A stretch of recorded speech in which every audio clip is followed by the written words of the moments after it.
guys, let's go on and move on to the players that are completing their college time. And Mitch is doing a little happy dance because this is his bread and butter. We are coming to the end of the 2023 NFL draft season.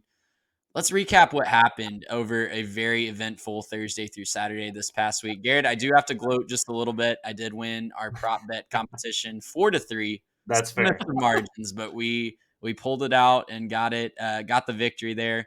Mitch, I also want to give a hats off to you, my friend, because your last mock draft that you put out right before 25 out of 31 first round picks, correct? Not necessarily in the right spot, but just the Oh, players. Yeah, just you're looking at me like you're giving me a lot of credit there, but I don't really care about that. That can change. We saw so many trades, but I Right. want to give you credit for getting 25 of the 31 players correct. And your only misses were Levis, who everyone and their mother had going top 10. So I don't blame you there. You took a gamble on Hendon Hooker. Joey Porter Jr. was your quarterback one and definitely should have gone in the first round. Yep. Michael Mayer should have been a first rounder, went in the second. Drew Sanders, a little bit of a gamble by you as well, but I liked the tenacity there to give him to Buffalo. And DeJuan Jones, who just took a free fall.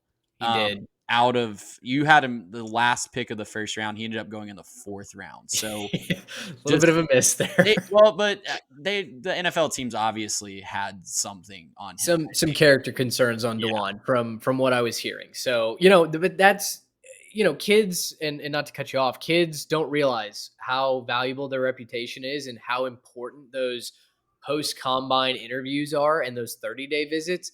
And, time and time again over the draft weekend, you see guys in a free fall, and it's due to one of two things. It's either injury or it's just teams straight up did not like the guy. Yeah. And unfortunately with DeJuan, it sounded like he did everything but ace the interviews, and it cost him a lot of money.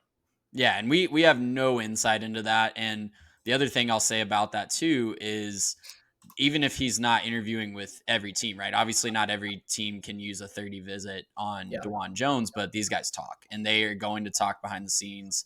If a team used a 30 on it, they're going to communicate that information with every other NFL front office. So yeah, I mean, overall, I think you did great with that final mock draft. We had a lot of drama in round one. It was just fascinating to watch. I was not able to be in front of the TV Thursday night, and I was really not happy about that aspect. I was having a great time at a bachelor party, but I was kind of regretting not being able to see the NFL draft. But guys, we did have a lot of just fun twists and turns. It was one of the most fun first rounds, it seemed like, in a really, really long time. So we can get into the winners and losers, I think, here in just a second.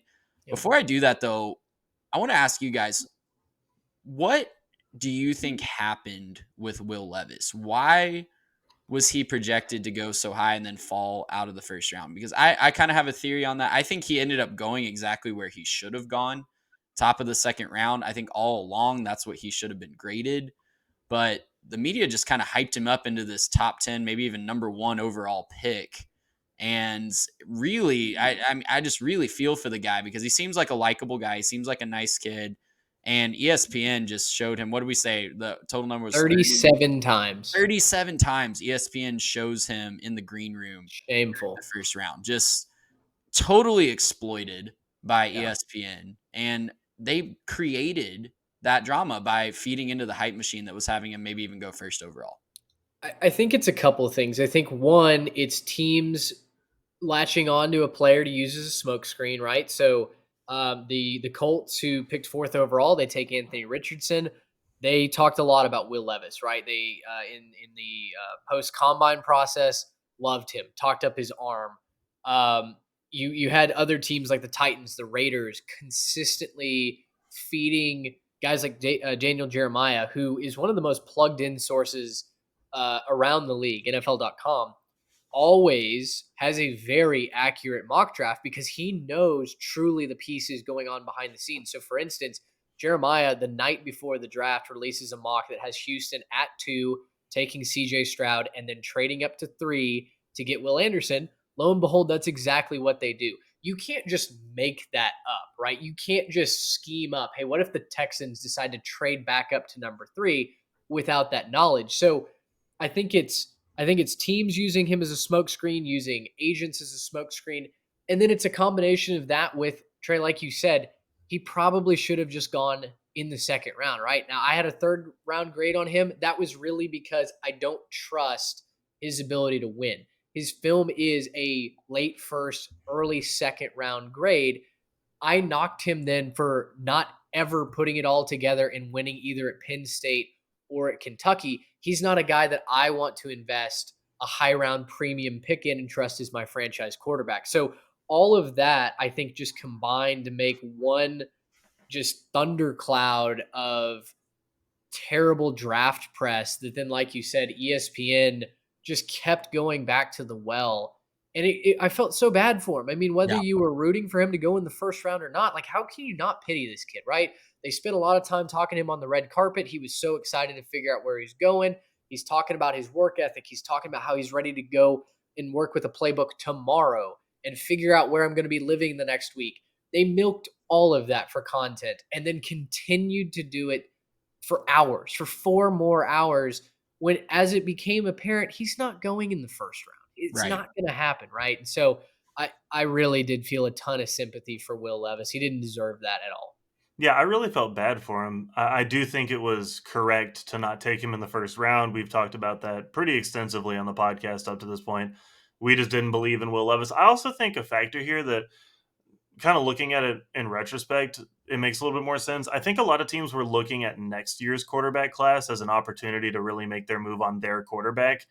And so there were a lot of teams that looked like they needed a quarterback this year, but they saw certain playmakers that they were just convinced, hey, that's my guy. That's the guy I want to go after. I mean, the Lions taking Jahmyr Gibbs at 12 was a little bit of a shock to me. But apparently they thought that kid was just that talented. Lions, maybe a team that could have used a quarterback, could have drafted a quarterback, could have maybe made that move, but they had a guy they liked better instead. And you look up and down the board, I mean, there's plenty of teams that, hey, they were said that they need a quarterback. They said that they might have needed to address that. But I think they were looking at next year and just saying, hey, look, there's some really talented guys that I don't want to pass on.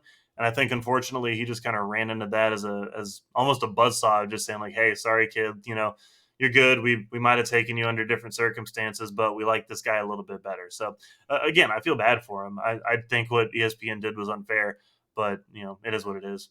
Yeah, and it does come with the territory of being a high-profile draft Yep. prospect. Gracious, how about